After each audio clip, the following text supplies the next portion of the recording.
Tekken 8 Season 2 DLC wishlist. That's right, it is that time again. The game has been out for a year, Season 1 is coming to a close, and Season 2 is almost here. By almost, I mean like a month and a half away, but that's not too far. It's not too far. Keep in mind, this is a wishlist video, not predictions. I will have my official predictions later on, but this is my wishlist, who I want to see come to the game, not who I think is going to actually come to the game. So let's get started. We all know there's going to be 4 characters, and we also know that the first character is going to be Anna Williams. I don't see why it wouldn't be her. They already teased it. So technically there's already only 3 slots left for Season 2. And I'm going to frame this exactly the same as Season 1 regarding the formula of the Season Pass, to where it's 3 returning characters and 1 collaboration character. So here we go. With Anna already having the first slot taken, that moves us on to slot number 2. And ladies and gentlemen, if you've been in my community long enough, and if you know me, you already know who I'm about to say. That's right, my boy, Lei Wulong. I do not care about his pick rate in Tekken 7. I will say it until the day he joins this game. He has to come back. He has to. I don't care what anybody says. I need him. He's an OG.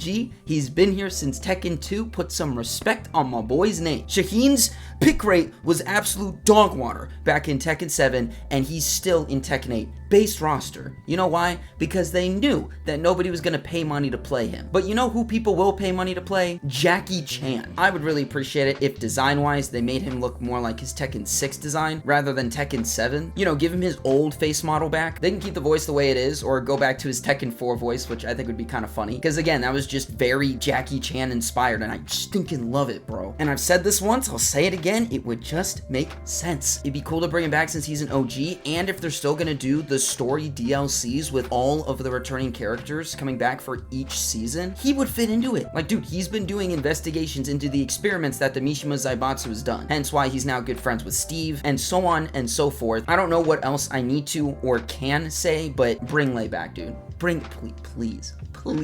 So he's who I'd want next, but in the end, I wouldn't care what slot they put him in. Just bring him back. If it's gonna be a season further on down the line, that's fine. That's fine, I'll wait. But if it can be as soon as this upcoming season, heck yeah, dude. All right, so if we've got Anna and we've got Lei, that brings us to one final returning character. What's interesting is that I've heard a lot of people talk about Bob and they want to see him make a return. There are some Tekken streamers that have the same feeling. I personally don't. I never vibed with Bob, dude. I don't know what to tell you. I thought he was interesting, but that was as far as it went. I was like, if he comes back, it's like, all right, I respect it, but it's not a character that I'd be like excited about. That's just me. Personally, I'd be more excited for Armor King. That's a lie. I'd probably have the same feelings about Armor King that I would Bob. I've heard people say they want Baek to come back, which I don't really see why you'd bring him back. Like, we've got Hwoarang, dude. And I'm not saying that they're the same character, because obviously they're not. But I don't know, when it comes to like story relevance and just where the series is going, Baek doesn't really make sense to me. But hey, to each their own. I have already talked about this character before, and again, I just think it'd be really cool for him to come back. Ogre, he's a fun character. Story-wise, would make sense. They mentioned him in Tekken 8 story. You guys have already heard me say this a million times. Like, bring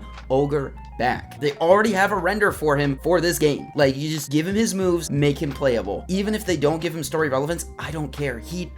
I think they did great ending off Season 1's returning characters with Heihachi, because it's like, you can't get more hype than that with returning characters, unless it was Ogre. I think he's the only one who could match, or even come close to the hype that Heihachi brought. Honestly, that would be a phenomenal Season 2 lineup. Anna, Lei, Ogre, and then you have a guest character, bro. Speaking of which, to finish off my wish list here for Season 2, the guest character that I would want to see appear is, there's actually 2. I have 2. First one is someone that I've already gone over before, and that would be Ryu Hayabusa. I've talked about how he's been in the Dead or Alive series, so they already would have a basis for his moveset. If they wanted to incorporate his sword in the gameplay somehow, they could. We got Clive, we got Yoshimitsu, we got Victor. Like, sword characters obviously are fair game in Tekken because we've got quite a few of them now. I would prefer if he didn't use his sword as much, but I think it's definitely doable and it'd be super cool. And with the new Ninja Gaiden game coming out, like, bro, come on. So hey, I don't know, just a theory. Would be fun. Would love to see him. He's such a cool character. But I think who I'd want to see even more than Ryu, surprisingly, would be someone from the Yakuza series. I've done some research on the games and they're cool, man. Even watching my buddy play it, I was like, this game is something else. And I've heard nothing but good things about them. And if you've seen my previous wish list, then you know I've already talked about Kazuma Kiryu. He's Yakuza's mascot. He's the main character of the series. Now, unfortunately, I've heard that the probability of him being added to the game is pretty low because the creator of Kiryu said that he would never hit women, which honestly, that's pretty based. So I thought, okay, well, what if it isn't Kiryu, but another popular character from the series? You could argue Majima, the guy with the eye patch, and he's kind of psychotic, it seems like, I mean, from what I've seen. But if you wanted to stay on the main character route, why not Ichiban? I'm pretty sure it's how you say his name. The main protagonist of Yakuza Like a Dragon. Oh my gosh, he uses a bat. It would just be Negan all over again. I may have made a mistake. Yeah, that might not be a good idea. I don't know. I still think it'd be cool just to have a Yakuza character in the game. Like, if they're gonna fit in any fighting game, bro, it'd be Tekken. With how it's semi-realistic, but mostly cartoonish action. I think Yakuza would fit the series perfectly, and that would be a pretty hype collaboration. But this is all just my opinion. Let me know your thoughts in the comments down below. I'd be interested to hear who you want to see join in Season 2. And it's a wish list, so it can be anyone. It can be crazy. It doesn't need to make sense. As always, though, thank you so much for watching this video all the way through. I really appreciate it. And if you want to talk to me personally, feel free to join the Discord. The link to that is down in the description below. And don't forget, I stream Tekken 8 with viewers every week. That's going to be it for me today, though. You'll see me in the next one. God bless, and don't forget to stay mad.